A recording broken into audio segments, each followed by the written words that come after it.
Hello friends, welcome to my YouTube channel easiest solution. Friends, इस video में आज हम देखने वाले हैं कम्युनिकेशन स्किल्स। कम्युनिकेशन स्किल्स क्या होती हैं और इनको हम कैसे इम्प्रूव कर सकते हैं, आज इस वीडियो में हम समझने वाले हैं। अगर आप पहली बार हमारे चैनल पे हैं तो चैनल को सब्सक्राइब ज़रूर कर लीजिएगा और इस वीडियो को लाइक करना बिल्कुल भी मत भूलिएगा। सबसे पहले हम देखते हैं कम्युनिकेशन क्या है। Communication is a series of experiences. तो कम्युनिकेशन क्या है? जो अपनी डेली लाइफ में हम चीज़ों को एक्सपीरियंस करते हैं और डिफरेंट वे में उस पर रिएक्ट करते हैं। फॉर एग्जांपल हियरिंग, जब हम सुनते हैं कोई भी बात तो हम उस पर हो सकता है कुछ रिप्लाई दें या हो सकता है कुछ रिएक्ट करें। फॉर एग्जांपल किसी ने कहा कि मुझे एक गिलास पानी पिला दो, तो हम क्या करेंगे, जाएंगे एक गिलास पानी लेके आएंगे और उसको पिला देंगे। तो यहाँ पे बेसिकली हुआ क्या कि उसने अपनी फीलिंग आपके साथ शेयर करी और आपने क्या किया, उसका रिस्पॉन्स किया। आपने रिस्पॉन्स किया बोल के नहीं, क्योंकि वहाँ पे बोलने की कोई ज़रूरत नहीं थी। कई बार क्या होता है, हम बोल के करते हैं रिस्पॉन्स जहाँ पे बोलने की ज़रूरत होती है। नेक्स्ट है स्मेल। तो जब हम कुछ स्मेल करते हैं तो हमारे माइंड में कोई ना कोई थॉट क्रिएट होता है या हम कुछ रिएक्ट करते हैं कि अरे यार कितनी अच्छी स्मेल है या अरे यार कितनी ख़राब स्मेल है। तो जैसा होता है उस तरह से हम उस पर रिएक्ट करते हैं।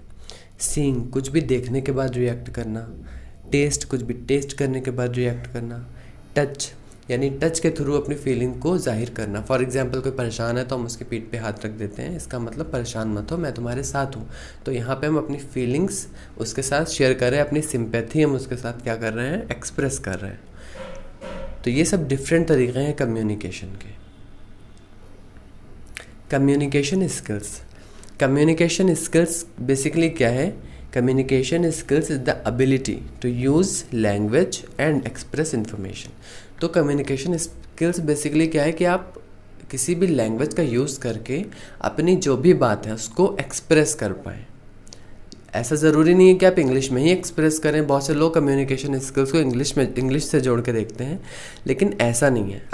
आप इंग्लिश भी यूज़ कर सकते हैं, आप हिंदी भी यूज़ कर सकते हैं, आप कोई भी लैंग्वेज यूज़ करें। बट कम्युनिकेशन स्किल्स बेसिकली क्या है कि आप किसी भी लैंग्वेज का यूज़ करके अपनी बात को कह पाएँ दूसरे के सामने। क्योंकि बहुत से लोग ऐसे होते हैं जिन्हें लैंग्वेज तो बहुत अच्छे से आती है, लेकिन तब भी वो अपनी बात को क्या करते हैं, एक्सप्रेस नहीं कर पाते हैं। जैसे आपने बहुत से कॉलेज में बहुत से स्टूडेंट्स होते हैं ऐसे जो टीचर के सामने अपनी बात को खुल के नहीं रख पाते हैं, अपने पेरेंट्स के सामने अपनी बात को खुल के नहीं रख पाते हैं। तो इसको हम क्या कहते हैं, वीक कम्युनिकेशन स्किल्स। यानी उनकी कम्युनिकेशन स्किल्स क्या होती हैं, अच्छी नहीं होती हैं, इसकी वजह से वो अपनी बात को नहीं कह पाते हैं। Effective communication skills are a critical element in your career and personal life. तो इफ़ेक्टिव कम्युनिकेशन स्किल्स हमारी लाइफ में, चाहे वो हमारी प्रोफेशनल लाइफ हो चाहे वो हमारी पर्सनल लाइफ हो, दोनों में ही बहुत ज़्यादा इम्पॉर्टेंट होती है। Most common ways to communicate. अगर हम कुछ बेसिक तरीक़े जिनमें कम्युनिकेशन लोग परफॉर्म करते हैं उनको देखें तो स्पीकिंग, यानी कुछ भी बोल के अपनी बात को कहना। राइटिंग, कुछ भी लिख के अपनी बात को कहना। विजुअल इमेज, यानी कुछ भी इमेज के थ्रू कोई मैसेज पहुंचाना। जैसे हम जब रोड पे जाते हैं तो बहुत सारी वहाँ पे इमेजेस लगी होती हैं। मान लीजिए आगे कोई ख़तरा है तो उसका एक अलग साइन बना होता है। तो इस तरह से इमेज के थ्रू भी कम्युनिकेशन परफॉर्म किया जाता है। बॉडी लैंग्वेज के थ्रू परफॉर्म करना कम्युनिकेशन, जैसे कोई कैसे चल रहा है, कोई कैसे किस तरह से बोल रहा है, कैसी वो ड्रेसिंग कर रहा है, ये भी क्या होता है, कम्युनिकेशन होता है। तो ये बहुत ही कॉमन तरीके हैं कम्युनिकेशन के। अब हम देखते हैं non verbal message. Non verbal message basically क्या होता है कि बिना किसी लैंग्वेज का यूज़ किए, बिना कुछ बोले, बिना कुछ लिखे अपनी बात को, अपने इमोशंस को एक्सप्रेस करना। Non verbal messages are the primary way that we communicate emotions. तो अपने इमोशंस कम्युनिकेट करने का ये सबसे इम्पॉर्टेंट और सबसे इफ़ेक्टिव वे है नॉन वर्बल मैसेज। जैसे आप गुस्से में हैं अगर, तो आपके फेस से पता लग जाएगा आप गुस्से में। अगर आप बहुत ही परेशान हैं तो आपके फेस से पता लग जाएगा आप परेशान हैं। अगर आप किसी को जाके बोलें कि मैं बहुत परेशान हूँ बट आपका फेस बहुत ही खुश लग रहा हो तो कोई नहीं मानेगा। तो इसीलिए कुछ तरीक़े ऐसे होते हैं जहाँ पे हमको नॉन वर्बल कम्युनिकेशन का यूज़ करना ही करना होता है, वरना हमारे वर्बल का कोई रोल नहीं है। जैसे आप गुस्से में हैं तो आप किसी से बताएंगे जाके मुझे बहुत गुस्सा आ रहा है, तो कोई नहीं मानेगा जब तक आपके फेस से नहीं लगेगा आप गुस्से में। तो नॉन वर्बल के लिए हमें कुछ ऐसी फीलिंग्स होती हैं, कुछ ऐसे इमोशंस होते हैं जहाँ पे हमको नॉन वर्बल का ही यूज़ करना पड़ता है। नेक्स्ट है हमारा पैरावर्बल मैसेज। पैरावर्बल मैसेजेस का मतलब ये होता है कि जो मैसेज हम अपनी पिच का यूज़ करके, अपनी वॉइस की टोन का यूज़ करके मैसेजेस को ट्रांसमिट करते हैं। जैसे I didn't say you were stupid, इसका मतलब क्या हो, से पे देखिए आप फोकस कर दिया। I didn't say you were stupid, यानी मैंने कहा नहीं तुम स्टूपिड हो। तो वो क्या सोचेगा, हो सकता है इसने सोचा हो, कहा नहीं है लेकिन सोचा तो है, तो ये मीनिंग इससे निकल रही है। I didn't say you were stupid, मैंने ये नहीं कहा कि तुम स्टूपिड हो, यानी मैंने किसी और को स्टूपिड कहा। I didn't say you were stupid, मैंने ये नहीं कहा कि तुम स्टूपिड हो, मतलब तुम स्टूपिड नहीं हो, तुम कुछ और हो।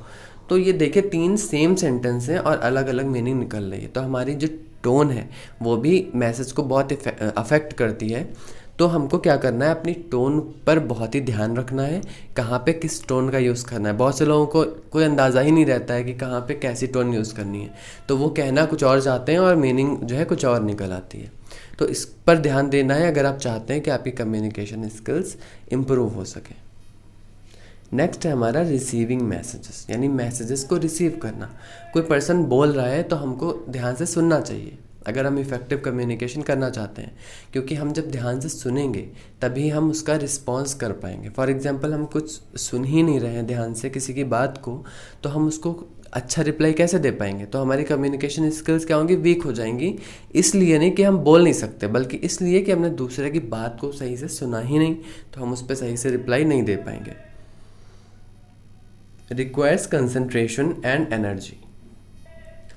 तो लिसनिंग करने के लिए हमको क्या करना पड़ता है, कंसंट्रेट करना पड़ता है, और हमारी एनर्जी की रिक्वायरमेंट भी होती है, क्योंकि हमको एकदम फोकस अपना उसी बात पे रखना होता है, एक एक चीज़ पे फोकस रखना होता है। Involves a psychological connection with the speaker. तो स्पीकर से एक साइकोलॉजिकली हमें कनेक्ट होना पड़ता है, मतलब वो क्या कहना चाह रहा है उसके इमोशंस को भी ध्यान में रखना, एक एक उसके मूवमेंट पे हमको ध्यान रखना पड़ता है, ताकि हम उसके कोई भी मैसेज को, कोई भी क्लू को मिस ना कर पाए। Include a desire and willingness to try and see the things from another perspective.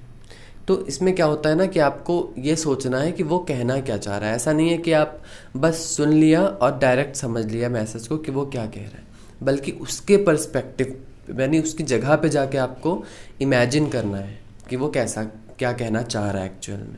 क्योंकि कई बार क्या होता है ना, अगर हम अपने तरीके से चीज़ों को समझते हैं तो हम उस वे में नहीं समझ पाते हैं जिसमें दूसरा बंदा कहना चाह रहा है।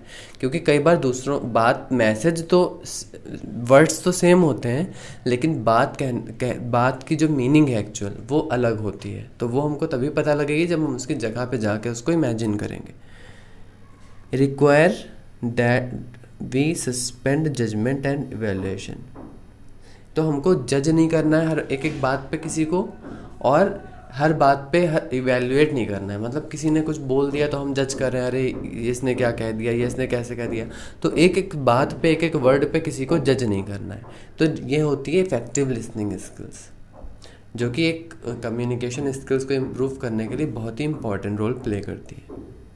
नेक्स्ट है हमारा की लिसनिंग स्किल्स, नॉन वर्बल, यानी किसी के नॉन वर्बल क्लूज को देखना, कैसे वो क्या फेशियल एक्सप्रेशंस है उसके, क्या बॉडी लैंग्वेज है, उसको भी साथ ही साथ रीड करना।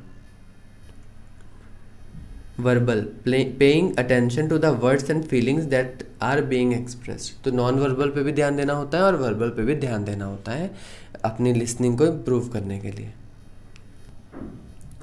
नेक्स्ट है हमारा what makes a good communication. तो कम्युनिकेशन को अच्छा कौन कौन सी चीज़ें हैं जो बनाती हैं। पहली बात क्लैरिटी, आपके मैसेज में क्लैरिटी होनी चाहिए, यानी क्लियर मैसेज होना चाहिए। कुछ भी इनएक्यूरेट इन्फॉर्मेशन नहीं होना चाहिए, एक एक इन्फॉर्मेशन टू द पॉइंट होनी चाहिए, कोई अननेसेसरी वर्ड्स नहीं होना चाहिए, जिससे एकदम मैसेज क्लियर हो, जो बात हो वो एकदम क्लियर हो कि हाँ ये क्या कहना चाह रहा है। एडिक्वेसी का मतलब ये होता है कि आपका जो मैसेज है वो इनसफिशिएंट नहीं होना चाहिए, मतलब जो भी इन्फॉर्मेशन नेसेसरी है वो आपको देनी चाहिए उसमें, यानी कुछ आपने नेसेसरी इन्फॉर्मेशन हटा दी जिसकी वजह से एक कन्फ्यूजन क्रिएट हो गया। जैसे मान लीजिए आपने बोला मुझे हम दोनों शाम को मिलेंगे, लेकिन शाम को किस टाइम पे आपने ये बोला ही नहीं, तो इससे कहेंगे इनएडिक्वेट मैसेज, यानी एडिक्वेसी इसमें नहीं है, आपने पूरा मैसेज सही से कम्युनिकेट नहीं किया है, सारी इन्फॉर्मेशन प्रोवाइड नहीं करी है आपने। नेक्स्ट है इंटीग्रिटी, यानी जो सारे फैक्ट हैं वो एक दूसरे से मैच होने चाहिए। यानी कोई इन्फॉर्मेशन ये नहीं है कि हमने कोई एक पैराग्राफ लिखा किसी टॉपिक पे और एक लास्ट में एक ऐसी लाइन जोड़ दी जो एकदम ही अलग है उससे। तो ऐसा नहीं होना चाहिए। सारे जो पॉइंट्स हैं, सारे वर्ड्स हैं, वो एक दूसरे से रिलेटेड होने चाहिए। टाइमिंग, हमको टाइमिंग का बहुत ही ध्यान रखना होता है जब हम कम्युनिकेट कर रहे होते हैं। Tips to good communication skill, तो लास्ट में हम कुछ टिप्स देखेंगे। Maintain eye contact with the audience, अपने ऑडियंस से अगर आप प्रेजेंटेशन दे रहे हैं या आप नॉर्मल किसी से कम्युनिकेट कर रहे हैं तो आई कांटेक्ट हमेशा मेंटेन रखिए। इससे पता लगता है कि आप कितना कॉन्फिडेंट फील कर रहे हैं। बॉडी अवेयरनेस, यानी आपको ये ध्यान रखना है आप कैसे खड़े हैं, कैसे आपके हाथ हैं, इस बात का आपको ध्यान रखना है। आपको ये अवेयर रहना है कि आपकी बॉडी किस तरह से वहाँ पे प्रेजेंटेड है। जेस्चर्स एंड एक्सप्रेशन, तो आपको अपने जेस्चर्स पे और अपने एक्सप्रेशंस पे ध्यान देना है। यानी जेस्चर्स का मतलब किस तरह से अपने हाथ को हम मूव कर रहे हैं, किस तरह से अपनी बॉडी को हम मूव कर रहे हैं, किस तरह से अपने हेड को हम मूव कर रहे हैं। एक्सप्रेशन यानी हम किस तरह के फेशियल एक्सप्रेशन दे रहे हैं। कन्वे वंस थॉट्स, अपने थॉट्स को आप कन्वे करें बेस्ट वे में ताकि दूसरा उसको समझ पाए। प्रैक्टिस इफेक्टिव कम्युनिकेशन स्किल्स, तो सबसे बेस्ट तरीका है कि हम कम्युनिकेशन स्किल्स को प्रैक्टिस करें। प्रैक्टिस हम कैसे करेंगे कि जितना ज़्यादा हो सके हम लोगों से मिलें और उनसे बात करें। जैसे आप अगर किसी स्कूल में पढ़ रहे हैं तो आप अपने टीचर से कम्युनिकेट कर सकते हैं। कोई प्रॉब्लम है किसी टॉपिक में तो उनसे आप पूछ सकते हैं, जिससे आप जितना ज़्यादा बोलेंगे उतने ज़्यादा आपकी कम्युनिकेशन स्किल्स इंप्रूव होगी। सो आई होप आपको ये वीडियो पसंद आया होगा। अगर अच्छा लगा हो इसे लाइक करिए, चैनल को सब्सक्राइब करिए और ज़्यादा से ज़्यादा शेयर करिए। Thank you.